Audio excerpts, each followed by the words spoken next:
और ममता के अनमोल खजाना कबूल दिल से दे जा कुकेला हरदम बेटा खातिर माई के करे जा।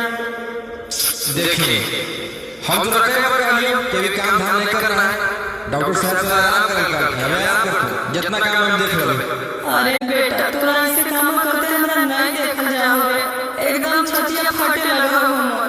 आगे मां तू हर समय तू हमरा कनावे वाला बात कर दे रही। चल तू आराम कर और तुरंत दवाई खाने का समय हो गलो।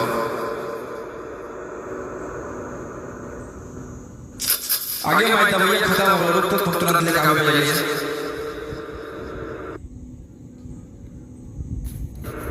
चलो उठ लिखा ले मार लिखा ले। अरे उठ उठी ना मां, ए उठी मां, ए उठी मां, तोरा नाम के है मां, उठी मां।